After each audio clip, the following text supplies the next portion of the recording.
बड़ी खबर आ रही सफाई के बाद अब रिम्स के सुरक्षा कर्मियों की हड़ताल, एजेंसी पर हर माह आधे वेतन घटक जाने का आरोप। नमस्कार, स्वागत है आप सबका फास्ट झारखंड न्यूज में। इस वीडियो में हम लोग जानेंगे झारखंड की तमाम खबरों के बारे में। इससे पहले मेरी आपसे एक छोटी सी अनुरोध है कि वीडियो को एक प्यारा सा लाइक अवश्य कर दीजिएगा, क्योंकि आपका एक लाइक करना ही हमारी मेहनत का फल होता है। तो चलिए शुरुआत करते हैं आज की बड़ी और पहली खबर से।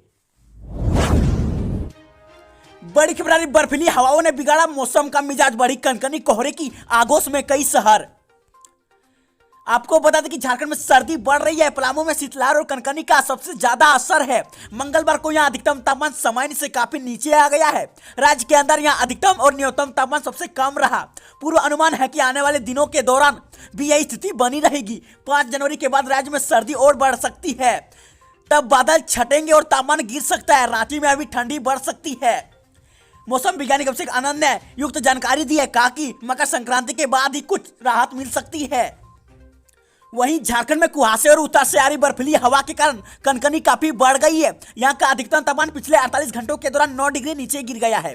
मंगलवार को डाल्टनगंज का अधिकतम तापमान 17 डिग्री और न्यूनतम तापमान 10.3 डिग्री सेल्सियस दर्ज किया गया है। मौसम वैज्ञानिक के अनुसार राज्य में मौसम बदलाव होने के साथ ठंड और बढ़ेगी।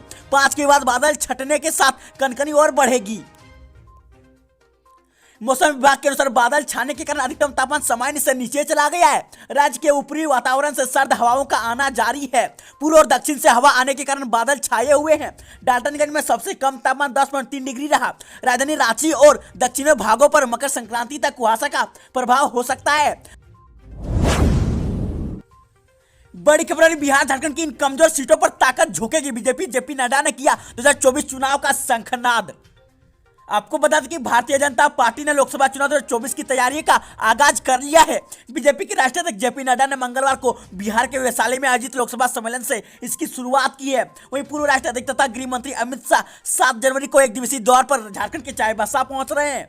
बिहार, झारखंड, पश्चिम बंगाल और उड़ीसा की 47 सीटों को बीजेपी ने अपने पूर्व प्रदर्शन और मौजूदा समीकरण को देखते हुए कमजोर आंका है और इन लोकसभा क्षेत्रों में विस्तारकों को तैनाती की है।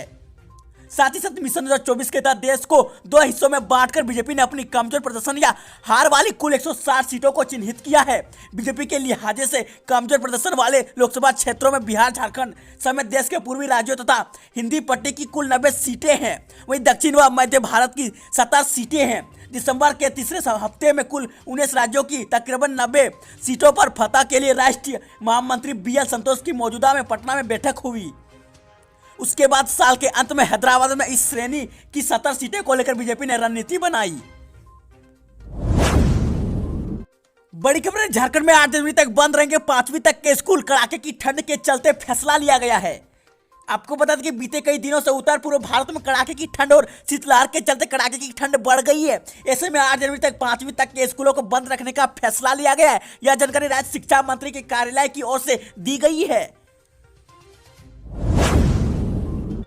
बड़ी खबर, सफाई के बाद अब रिम्स के सुरक्षा कर्मियों की हड़ताल, एजेंसी पर हर माह आधे वेतन घटक जाने का आरोप।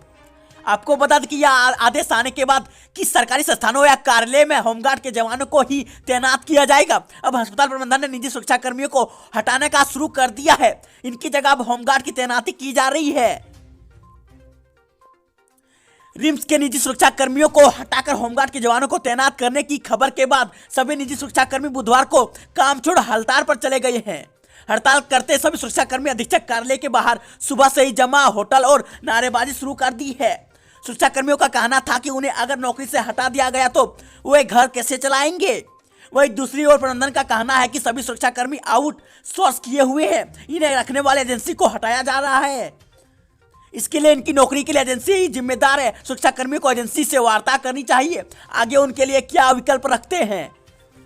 वहीं आपको बता दें कि मालूम हो कि सरकार के आदेश के आने के बाद निजी सुरक्षा कर्मियों को हटाया जा रहा है। आदेश में स्पष्ट कहा गया कि सभी सरकारी संस्थानों या कार्यालय में होमगार्ड के जवानों को ही तैनात किया जाए, जिससे सरकार का बजट भी कम होगा और सुरक्षा कर्मी की व्यवस्था भी पुख्ता होगी। इस आदेश के बाद रिम्स प्रबंधन ने एजेंसी को हटाने का निर्णय लिया है। साथ ही एजेंसी पर ही कई आरोप प्रबंधन द्वारा पहले ही लगाए जा चुके हैं, जिसमें एजेंसी के टेंडर न होने व गलत तरीके से संचालित होने का आरोप शामिल है।